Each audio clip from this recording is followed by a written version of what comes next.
Salgado, soy médico cirujano egresado de la Universidad de los Andes de la Extensión Mérida, Venezuela. Hoy me encuentro actualmente en Perú, trabajando para el Ministerio de Salud en brigadas en esta emergencia sanitaria por coronavirus, atendiendo pacientes COVID o con sospecha clínica para COVID en infecciones respiratorias agudas. Le doy gracias a Cuen y a Scott, al comité de Scott, por haberme invitado a este ciclo de conferencias titulada Lo que sabemos sobre SARS-CoV-2 hoy. Y hoy vamos a hablar sobre métodos diagnósticos específicamente.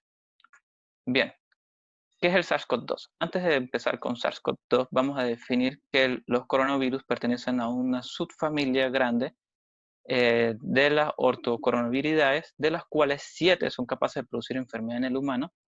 El resto se encuentran en animales, mamíferos y aves, y de allí que sean clasificadas como enfermedades zoonóticas o antropozoonóticas, pasando de un intermediario, un animal, al ser humano. Entonces, los coronavirus, como les dije, 7 son capaces de producir enfermedades, 4 de ellos se encuentran en enfermedades leves, como lo que son el síndrome gripal o la gripe común, mientras que por otro lado, a partir del 2002 aparece un coronavirus un poco más fuerte que producía un síndrome respiratorio agudo severo llamado entonces SARS-CoV o SRAS-CoV. En el 2012 aparece otro coronavirus que produce una enfermedad también severa, un síndrome respiratorio, pero en el Oriente Medio. Estas enfermedades, pues bien, aparecen en China, después en parte del Oriente Medio. En el 2012, el MERS, con una gran alta tasa de letalidad, prácticamente redujo su índice de contagio y este fue controlado. Mientras que en el 2019, a mediados de noviembre-diciembre, aparece en China nuevamente un nuevo coronavirus que se le da también las siglas de SARS-CoV. Pero como ya tenemos un SARS-CoV-1, sacamos el SARS-CoV-2. Sin embargo, es importante recalcar que SARS-CoV, el del 2002 y el de ahorita, el 2019, son genéticamente distintos. Igual, su nombre viene del síndrome respiratorio agudo severo, producido por coronavirus. Bien, y como les decía, su origen es una enfermedad zoonótica. Se sospecha de que su origen viene de algunos animales que son transmitidos posteriormente al humano. El principal animal que se considera posee los coronavirus es el murciélago grande de herradura chino, el cual transmite a sus intermediarios. En el caso ahorita del SARS-CoV-2, se piensa en el pangolín. En el SARS-CoV se decía que era la civeta y para el MERS el dromedario. Entonces, más o menos esta sería la escala en infección y posteriormente pasaría al humano. Entonces, términos. El virus se conoció originalmente en diciembre como el 2019 nCoV de Nobel, el N, que quería decir pues el nuevo coronavirus del 2019, y la enfermedad que producía se conocía como enfermedad por coronavirus. Posteriormente, a mediados de febrero y marzo, es cambiada sus siglas y se le pone el SARS-CoV-2. Y a la enfermedad se le conoce como COVID. De allí que es importante que nosotros, como parte del gremio de salud, distingamos entre lo que es el virus y la enfermedad que produce el mismo. Entonces allí tenemos SARS-CoV-2 es el nombre del virus que recibe actualmente y COVID-19 es la enfermedad que produce el virus. Bien, vámonos un poco con la clínica, la sintomatología del COVID-19. Tenemos que como una enfermedad viral produce síntomas inespecíficos, tenemos la tos, fiebre, el cansancio, podemos tener una congestión nasal con secreción, dolor de garganta, cefaleas y además cursa con algunos toques digestivos en el caso de que produce diarrea o náuseas y vómitos. También se puede ver fatiga y una dificultad para respirar. Ojo, todos estos síntomas, además de otros que vamos a ver ahorita, pueden estar presentes en su mayoría o tal vez ninguno, pues si bien no han escuchado, hay pacientes que son asintomáticos, o sea, no presentan ningún síntoma y fácilmente andan por allí con el virus. Entre otros síntomas, también se han publicado lo que son los dedos COVID. En los niños se ve más que todo que es una afección distal de las falanges en la que se un eritema o puede ser de escamoso en los dedos. También tenemos un tipo de eritema en el paladar blando, el enantema, que es un signo clínico que no se había descrito porque como había miedo de revisar las cavidades, la cavidad bucal como tal, por miedo a que tosiera la persona, expectorara virus y se contagiaran los médicos, se desconoció hasta hace poco. Y bueno, tenemos otros eritemas puntiformes o maculares que se producen en la piel, indistintamente del cuerpo. También habrán escuchado de algunos signos muy particulares, que es la anosmia o hiposmia y la geusia o pérdida del gusto. Con respecto a la hiposmia o anosmia, recuerden que las enfermedades virales o síndromes gripales suelen alterar lo que es la membrana olfatoria y produce un cierto disminución en la sensibilidad o en el olfato. De allí que pues, hay que hacer diagnóstico diferencial en lo que es un proceso respiratorio y en sí del, del COVID-19. Bien, a lo que va el tema de hoy, que son los métodos diagnósticos, recuerden que como buen médico hay que ser buen clínico y por ende separo en los métodos clínicos y paraclínicos. Entonces, en los métodos clínicos es importante recordar que siempre hay que hacer una buena anamnesis, preguntarle al paciente si estuvo viajando, si fue una zona endémica o que tenía casos registrados nuevos de coronavirus y está regresando a su localidad. Esto es muy importante, pues muchos pacientes aún se siguen movilizando a zonas o países donde la alta tasa de contagio es evidente y regresan posteriormente. De esta manera fue que se propagó todo el coronavirus y además de la anamnesis, pues hay que preguntar específicamente cómo inician los síntomas y su persistencia. Recuerden que un cuadro diarreico agudo dura pocos días, la continuidad de su presentación es de características específicas para las infecciones o el cuadro que lo está produciendo, mientras que en este es un poco más persistente, siempre de características líquidas, por ejemplo, si ha perdido el olfato o el gusto. Entre los otros estudios tenemos, entre los otros métodos clínicos, perdón, que podemos hallar los signos, está la temperatura. Comúnmente se utiliza el termómetro infrarrojo para evitar el contacto directo y es muy importante el pulso oxímetro o pulso oxímetro. Pues bien, nos va a indicar la severidad del cuadro del paciente y que nos permite el monitoreo clínico. ¿A qué me refiero con esto? Recuerden que hay pacientes que son asintomáticos y hay una gran clínica producida por algunos pacientes que se llama hiposmia silenciosa, que es en el caso en que la enfermedad avanza, la persona no se da cuenta, su saturación va disminuyendo, su capacidad de agarrar oxígeno del ambiente va disminuyendo y nos damos cuenta ya de una manera tarde, en un momento muy tarde. Llegan a tener saturaciones de 58, 88 y no manifiestan ningún signo hasta un cierto punto que lo manifiestan agudamente y ya es demasiado tarde. Y muy importante en la clínica está correlacionar la saturación con la ocultación. Recuerden que la ocultación nos permite a nosotros llegar a un diagnóstico clínico. En el caso de las neumonías, recuerden que el virus puede llegar a producir una neumonía, que es la neumonía por el virus, por el coronavirus, y mis recomendaciones siempre por la ocultación va a ser a ocultar de manera zigzagueada para comparar ambos lados, derecho e izquierdo, e ir bajando de la parte apical a la parte basal de los campos pulmonares. De esta manera no se nos escaparía ningún segmento de los pulmones en la ocultación.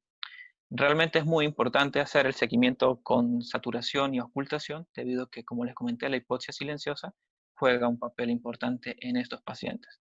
Y lo he visto demasiado en la clínica, así que sí es importante. Entre los estudios paraclínicos tenemos los hemogramas o las hematologías completas. Ahorita vamos a hablar de las características y por qué solicitarlo. Tenemos estudios serológicos o las pruebas rápidas, las famosas pruebas rápidas, las pruebas moleculares o las PCR, que también vamos a hablar de ellas, y los estudios imagenológicos del rayos X y la tomografía. Y pues bueno, principalmente nos vamos a enfocar en los estudios tomográficos, pero vamos a iniciar primero por qué solicitar algunos estudios y antes de decirles por qué vamos a estudiar cómo el virus tiene sus fases en la clínica de la persona, en la clínica infecciosa. ¿Qué pasa? Anteriormente se dividían dos fases, que era la fase viral o fase infecciosa, y después tiene la fase inflamatoria, pero actualmente se considera una tercera fase que se encuentra entre la primera y la segunda, que se conoce como fase pulmonar. En la primera fase, que es la fase viral, nosotros vamos a ver que es el momento de contacto y producción de síntomas de la persona, y un intermedio, aproximadamente en el día 6 al día 10, aparece la segunda fase, que es la fase pulmonar, en la que aparecen las disneas o las hipoxias silenciosas, y en ese mismo punto avanza la fase inflamatoria, que es una fase que puede ser una inflamación severa o leve. En el caso de que haya inflamación, pues tenemos marcadores sanguíneos, que lo vamos a ver más adelante. Y entonces recuerden las tres primeras fases, la fase de replicación viral o la fase infecciosa, la fase pulmonar en la que aparecen los signos de dificultad respiratoria o disnea y la fase inflamatoria en la que es una poco más crónica. incluso llegando a producir coagulopatías, que vamos a observar en esta gráfica. Entonces, fíjense que los síntomas aparecen desde la fase inicial o viral, que son los síntomas, inespecíficos, como fiebre, tos seca, dolor de garganta, pérdida de gusto, olfato, lo que les comentaba, las lesiones en piel, conjuntivitis, aparecen en algunos pacientes, entre otros. Es importante recordar, la mayoría de los pacientes presentan tos seca, de la mayoría que yo he visto, un 90% me atrevería a decir, es tos seca, a menos que la enfermedad esté un poco más avanzada. Y recuerden, pueden aparecer algunos síntomas, solo fiebre de repente, o dolor de cabeza, y más ninguno o ningún síntoma. Bien, entrando en la segunda fase, ahí va a aparecer la dificultad respiratoria, la disnea o la posible hipoxemia silenciosa, sin dificultad aparente para respirar. En este momento, en la fase pulmonar, va ascendiendo lo que son las coagulopatías y el proceso inflamatorio severo. En este caso, cuando la persona llega a este cuadro, vamos a ver un distrés respiratorio con un síndrome inflamatorio o shock, que es lo que antes se conocía como el síndrome de respuesta inflamatoria sistémica, que nos va a llevar a un fallo multiorgánico. Eh, Bien, aquí podemos ver otra gráfica en la cual nos recomiendan qué análisis para clínicos solicitar.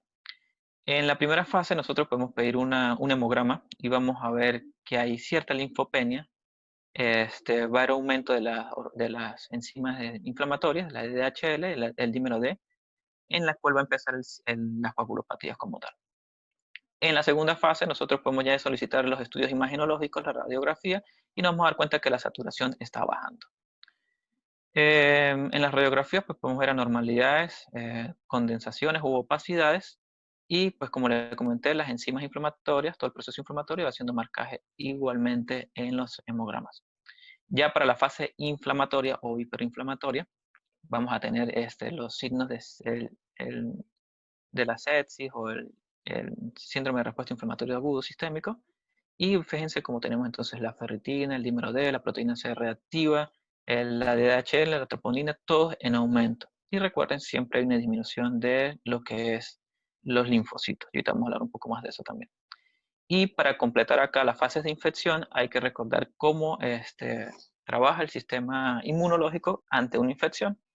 Y recuerden que hay entonces un periodo silente, un periodo asintomático y inicio de síntomas. Y posteriormente, el inicio de síntomas, más o menos en el día 7, empieza la producción de los anticuerpos. El principal anticuerpo o inmunoglobulina que se produce es la inmunoglobulina M. Esto es importante saberlo para determinar cuándo aplicar una prueba serológica y cuándo no. Si el paciente refiere que está iniciando recién los síntomas, no le vamos a aplicar la prueba serológica porque no vamos a encontrar anticuerpos que la midan. Entonces vamos a tener un falso negativo. Entonces, el día 7 empieza a producirse la inmunoglobulina M, aproximadamente hasta el día 21, con un pico en el día 14. Algunos textos hablan de que incluso se puede prolongar más la producción de la inmunoglobulina M. Y en el día 10, día 14, empieza la producción de la inmunoglobulina G. Es la respuesta tardía, ese va a quedar un marcador aún un poco más largo, se extiende 2 o 3 meses incluso. Pero fíjense que hay un punto intermedio en que podemos encontrar los dos anticuerpos, las dos inmunoglobulinas, en la detención de las pruebas serológicas, las cuales algunas personas toman como un índice para etiquetar a la persona en qué fase se encuentra la enfermedad, si en la fase viral o en la fase convalescente o de recuperación, es decir, si tiene solo IgM o solo IgG o ambas. Bien, entonces, ¿por qué el hemograma? Como bien les decía, la parte celular, nosotros vamos a tener una disminución muy marcada de los linfocitos. Los linfocitos de por sí tienen un valor promedio de 35%. En el caso de COVID, este índice, este porcentaje baja hasta lo que sería un 9-7%, como yo he visto en clínica. Los tiempos de coagulación, todos se van a ver alterados. El dímero D empieza a aumentar eh, de una manera significativa. Lo que es la procalcitonina, la interleuquina, la proteína C reactiva, la ferritina, son proteínas que también van a aumentar demasiado y esto nos lleva a qué tan severo va a ser el proceso inflamatorio en el paciente. Bien, las pruebas serológicas que en realidad nos sirve para nosotros determinar a los pacientes, darle un diagnóstico positivo a los pacientes que están en contacto con alguien. Digo así porque recuerden, es una prueba que se debe hacer después de que aparezcan los síntomas, 7 días después de la fase infecciosa, porque si no nos van a dar falsos negativos. De allí que gran cantidad de estos son falsos negativos en la secuenciación o captación de pacientes. ¿En qué consiste la prueba rápida o serológica? Podemos tener la de anticuerpos o de antígenos. En este caso vamos a la de anticuerpos, que es la más común utilizada. Tenemos un cassette en el cual tenemos un orificio de entrada para lo que es el buffer y la muestra de sangre, a veces están separados, y una banda en la que vamos a poder nosotros ver una C, una referencia a la inmunoglobulina G o G y la inmunoglobulina M o sale M. En este segmento nosotros vamos a ver cuando la prueba llegue con su buffer, van a marcar si la persona tiene el virus, perdón, tiene los anticuerpos del virus, va a marcar positividad, señalando una línea. Todas las pruebas serológicas deben tener una línea control, que significa la C. Entonces, cómo se ve esto realmente? Fíjense que tenemos almohadillas. La primera almohadilla es donde se pone la muestra más el buffer. En esta muestra debería caer los anticuerpos, que después va a estar en una almohadilla de confusión, se van a mezclar con anticuerpos o antígenos para estos anticuerpos que van a ser captados posteriormente en la línea M o G o línea C por anticuerpos específicos para este complejo que ya se pusieron en la muestra. Entonces, a medida que la muestra va arrastrándose hacia a la almohadilla de absorción, va dejando los anticuerpos, perdón, va dejando los inmunoglobulinas en los anticuerpos anti-inmunoglobulinas. Y el control viene dado por un anticuerpo puede ser de algún animal, de conejo o de ave, que van a quedar en la línea de control. Esa línea de control, como bien les dije, tiene que marcar siempre. Si no marca ella, es una prueba inválida, quiere decir que la prueba no está funcionando. ¿Qué pasa cuando nos marcan qué significan las líneas que marca de las pruebas positivas? Recuerden, siempre tiene que haber un control. Si marca IgG, como les decía, da positivo para una enfermedad, perdón, para un paciente que tuvo la enfermedad. Si da control con IgM, significa que la persona está en fase aguda o fase viral. Recuerde que la IgM está sola hasta el día 10 o día 14 aproximadamente, entonces estaría en la primera fase. Si nos da las dos líneas, IgM y IgG, quiere decir que está positivo para una fase intermedia. Y si nos da solamente la línea control, es una prueba negativa. Y como bien les comenté, si no tenemos línea control, por más que salga IgM o IgG o ambas, es una prueba inválida. Eso es sumamente importante tenerlo en cuenta. Bien, las pruebas moleculares, también conocidas como hisopados o PCR, son una prueba que se puede tomar al fondo de la mucosa de la faringe o a nivel nasal, introduciendo un hisopo o un aplicador a nivel de estas cavidades, de estos orificios. Fíjense que siempre la persona que toma la muestra debe estar bien cubierta, sobre todo con su protector facial o sus lentes de bioseguridad, su mascarilla N95. Esto es importante porque este tipo de pruebas siempre estimulan los reflejos tusígenos o de estornudo, y pues allí es un gran mecanismo de contagio. Muchos técnicos o biólogos que han hecho las pruebas licenciados se contagian de esta manera. Puede ser porque no tienen bien puesto su equipo o porque no se lo facilitan. Una vez tenemos la muestra, el aplicador o el hisopo se introduce para dejar la muestra, lo que estamos recogiendo, que en realidad es el ARN o el ADN del virus, en este caso ARN, el coronavirus es un virus ARN, en una muestra. En este frasquito, esta pipeta, nosotros vamos a tener lo que son primers, nucleócidos, nucleótidos, perdón, y la PCR o la polimerasa, perdón, que nos va a permitir hacer las reacciones ¿Qué quiere decir esto? Esto es una prueba de amplificación. Nosotros estamos ampliando un código, que sería el ARN en este caso, para poder replicar en gran escala y determinar si está o no está lo que estamos buscando. En este caso, el virus, el COVID-19, el SARS-CoV-2, perdón. Entonces, tomamos la muestra, el ARN de este SARS-CoV-2, con algunos primers o iniciadores, los nucleócidos y la polimerasa. Estos se meten en esta máquina que se encuentra acá atrás, disculpen, no puse una buena imagen, que es el termociclador. El termociclador es un aparato que va a tener 3 ciclos de temperatura que van a permitir la desneutralización del ADN o del ARN. En este caso, fíjense que a cierta temperatura el ADN y el ARN pierden sus enlaces entre sus secuencias, y esto permite que se enlonguen. Una vez que se separan, ahí entran los cebadores o primers que van a entrar en sus puntos de inicio con los nucleótidos, van a permitir que estas secuencias se amplíen. Entonces tenemos sus nucleótidos, la polimerasa, que es muy importante, que es la que va a permitir que una vez se anclen estos, a poder iniciar la replicación. Ahí viene lo que sería la segunda fase del termociclador, que sería el anillamiento. Se ponen los primers y empiezan a unirse a través de la polimerasa. Entonces viene la elongación, baja la temperatura, aumenta un poquito más la temperatura a una temperatura favorable para que se pueda replicar la cadena. Entonces, en un primer ciclo se puede hacer una replicación de 1, en el segundo de 4 cadenas, y así sucesivamente va pasando los ciclos hasta, por ejemplo, completar un 30 ciclos en 4 horas aproximadamente, y tendríamos una copia del gen que estamos interesados en buscar de 1.073.741.764 copias del código que estamos interesados en replicar, y así determinar realmente si esta persona o esta muestra tiene el virus, el SARS-CoV en este caso. Esta sí es importante realizar se puede realizar en los primeros días en una persona asintomática o que no ha iniciado todavía los síntomas o que tiene síntomas más leves, porque determina realmente si está el virus allí, a diferencia de la serológica, que tenemos que esperar a que produzca anticuerpos. Entonces, la molecular la podemos utilizar para captar pacientes, para captar pacientes, y la serológica para hacerle seguimiento a sus contactos inicialmente. Con respecto a la imagenología, bien, vamos a tener lo que son los rayos X y en este caso la tomografía computarizada. Con los rayos X hay que tener en cuenta primero que hay que ver las características de un rayos X, deben verse los ángulos costodiafragmáticos, los cardiofrénicos, que el rayo X esté bien centrado, es decir, que las clavículas estén en el centro, dando una buena impresión, y que no esté súper insuflada o que esté bien captada de aire. Eso quiere decir que las costillas van a estar de una forma oblicua, no van a estar horizontalizadas. Y bueno, recuerden que un rayo X pues, es una imagen superpuesta de estructuras, desde óseas hasta tejidos y órganos.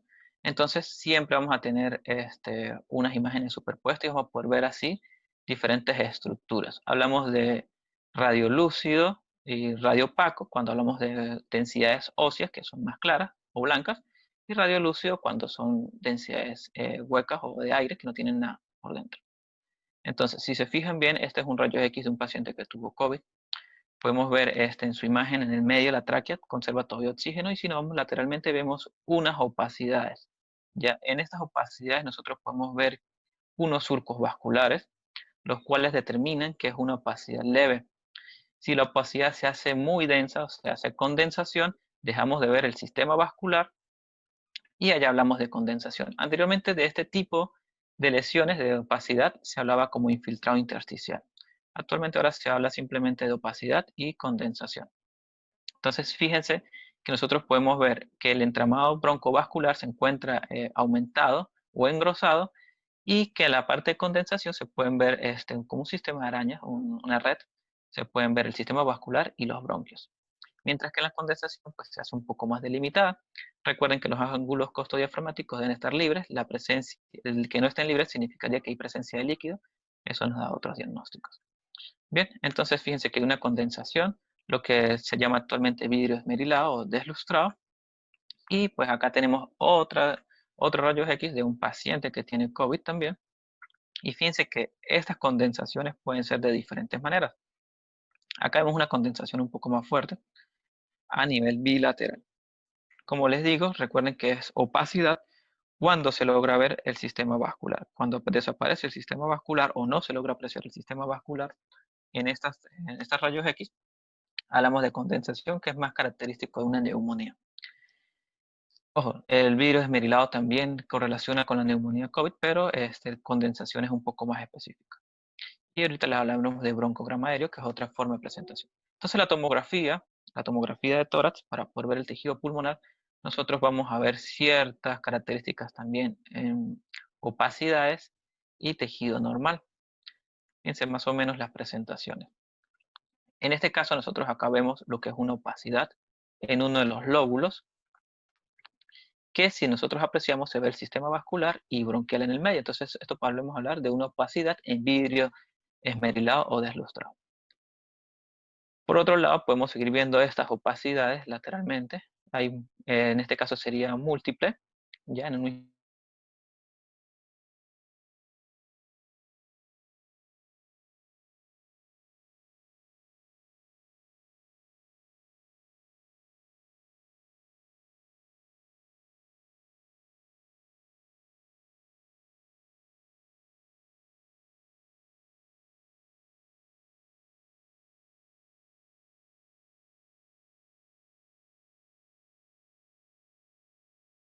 tomografía completa, que ya hablamos de otra forma de presentación de una neumonía organizada, es este signo clínico que se llama signo del halo, o también lo podemos ver como halo inverso, que es cuando la luz está hacia adentro. Recuerden que un halo es una forma anular con presentación de rayos, como un sol. Entonces, este es un signo de halo y este es un signo de halo inverso.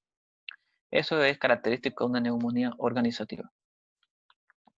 Entonces, los patrones tomográficos, la unidad con los patrones tomográficos, vamos a hablar ahora del segundo patrón, que es el Kreyszig Pavlik o empedrado o empedramiento, en el cual vamos a ver una condensación de los lobulillos secundarios, que también va a tener un patrón interlobulillar o septal, en el cual pues vamos a poder ver que entre los lobulillos se engrosa la pared, y también podemos ver un segundo componente que es el intralobulillar, que parece un entramado o una telaraña. Y también se engrosa el tronco peribroncovascular, y todo esto lo vamos a poder apreciar. Sin embargo, pues fíjense que se sigue observando el tronco vascular y bronquial. Entonces tenemos la tomografía normal con sus lobulillos libres, ¿ya? Y tenemos entonces el Kreyszig Pavlik con una opacidad interlobulillar o septal, y fíjense cómo se separan los lobulillos secundarios, que pareciera o simulara más o menos los acinos hepáticos. Recuerden que tenían su arteria central y demás componentes. Fíjense que acá se logra ver igual separado en formas más o menos geométricas, y conservan aún su tramado vascular, ¿ya? Y bronquial. Este entonces sería un patrón interlobulillar, y acá podemos ver un patrón intralobulillar, que el entramado pues es mucho más grueso. Sin embargo, pues se sigue apreciando su tronco broncovascular, ¿ya? Eh, Igualmente tenemos esta otra. Fíjense que tenemos las opacidades, ¿ya? Y fíjense cómo se logra ver la diferenciación entre lobulillos secundarios, ¿ya? Aquí entonces hablamos de un patrón en Kreyszig Pavlik. Igual del lado derecho tenemos la opacidad en vidrio esmerilado y el Kreyszig Pavlik, que separa los lobulillos, ¿ya? Bien, con respecto al otro patrón es la condensación. Los lobulillos secundarios completamente están ocupados y no se logra ver el tronco vascular o la arteria como tal pulmonar o sus ramas. Ya, sin embargo, sí se puede apreciar el bronquio, perdón, los bronquiolos, y ahí hablamos de broncograma aéreo, cuando vemos en una opacidad, una condensación completa, el camino del ducto, perdón, de los bronquiolos. Entonces vamos a ver una representación. Fíjense acá, hay una condensación completa, y podemos ver estos conductos rectos que vienen siendo los bronquiolos. Allí hablamos de una condensación con broncograma aéreo.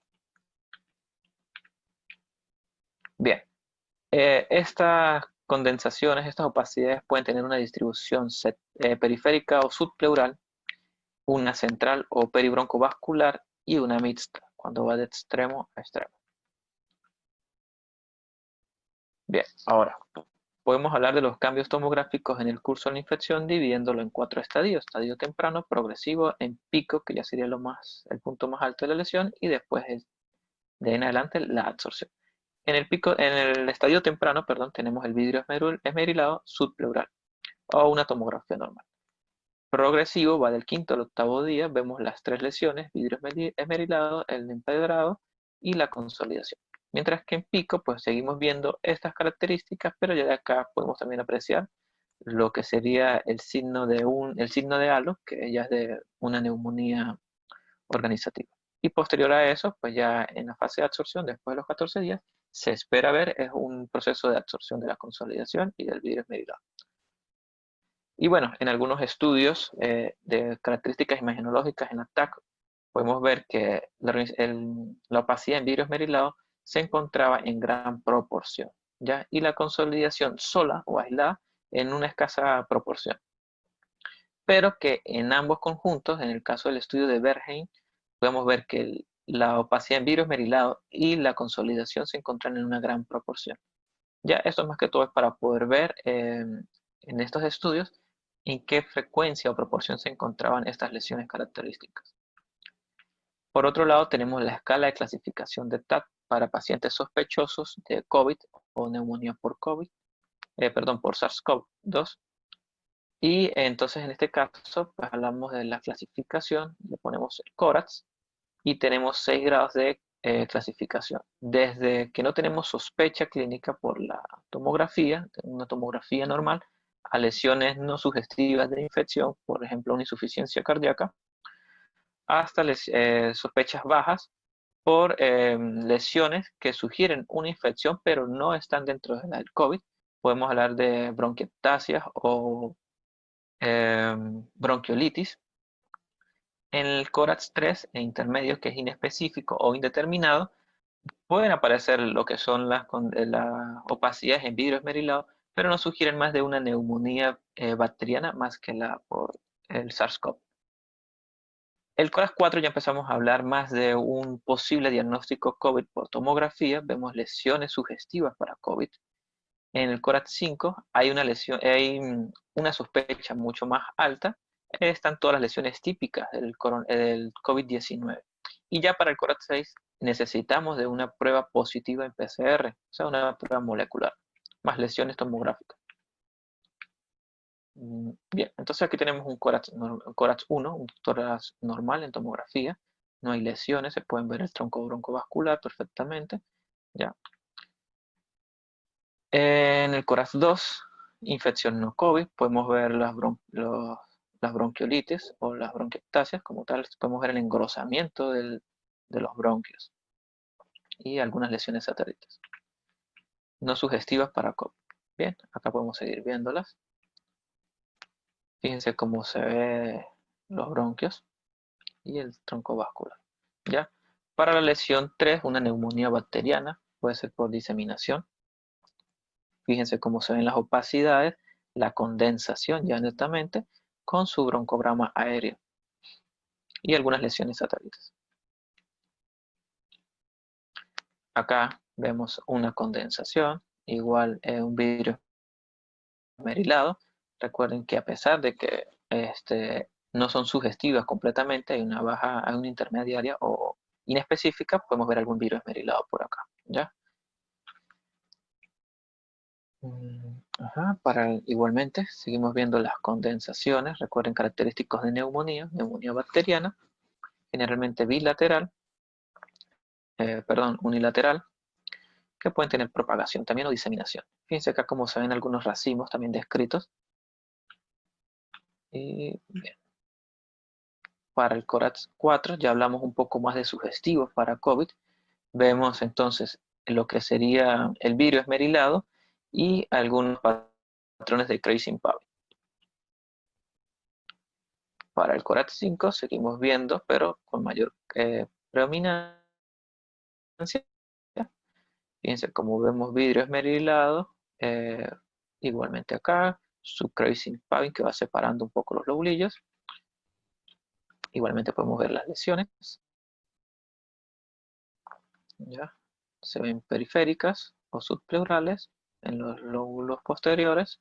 Igualmente la condensación con su broncograma aéreo.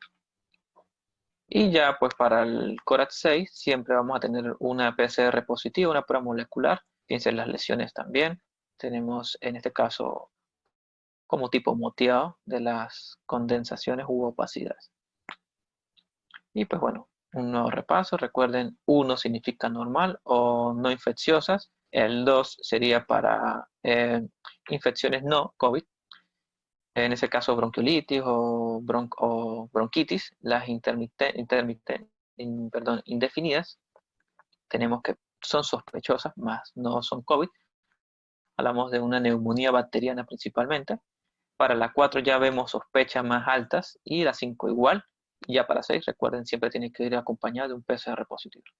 Y bien, acá terminamos entonces la presentación. Muchas gracias por su atención y si tienen alguna duda. Gracias.